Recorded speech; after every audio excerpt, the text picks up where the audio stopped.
And hello, welcome to our exploratory introduction to continuity. So what we're going to do in this video is basically develop the definition for continuity. So let's say we have a graph here. Back in algebra, if we define continuity, we basically said something like you're drawing a graph and you never have to lift your pencil off the paper. And that was pretty much all we needed back in algebra to say something was continuous. So if you were asked, well, in algebra, what would make it not continuous? You'd say something like there's no breaks in the graph, or there's no jumps, or there's no holes, or there's no vertical asymptotes. And that was enough to get you by. But now this is calculus, and we want to try to introduce the calculus notation to determine continuity. Let's go ahead. Notice that in this graph, if you were a little stick figure guy and you're walking along, what are you going to have to do when you get to this point? You're going to have to step up, basically lift your pencil off the paper. So what we in algebra, we'd say that this is a hole. So what we learn here, if you want to be continuous and you don't want this hole, then you have to have f of a exist. So this, we can call this a.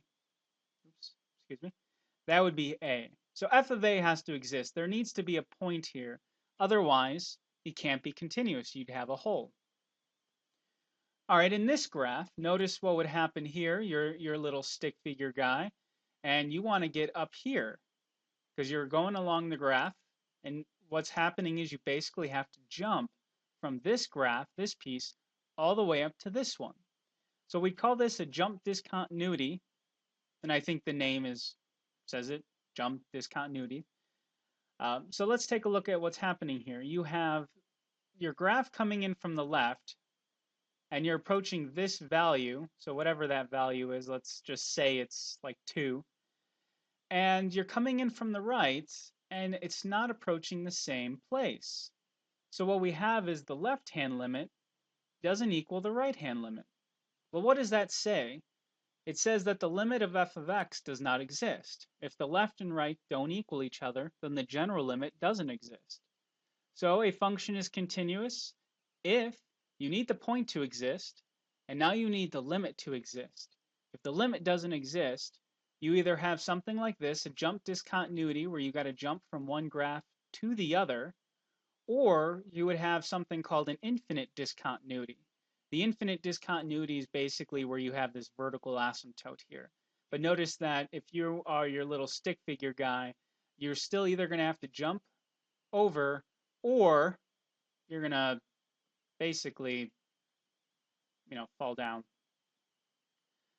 Okay, so there's your infinite discontinuity. Now, what if the limit does exist? There you go. Limit exists. You're coming in from the left, coming in from the right. You equal the same value, so check. Limit exists. Well, what about f of a? Well, there's f of a right there. Okay, so that's the point a, f of a. So check. Condition 1 exists, or satisfied. So, but we're not continuous here because notice that if you're that little stick figure, you're still going to have to jump over. Now, this case, you can swing over, but you still need to jump. In algebra, you still need to pick up your pencil off the paper. So basically, what do we need? We need this point here to come down and fill that hole, and that way I never actually have to jump or lift my pencil. All right, this is called a removable discontinuity. Basically, you're taking a point and you're removing it from the graph and placing it somewhere else. So to just give you, well, here's the third condition, sorry.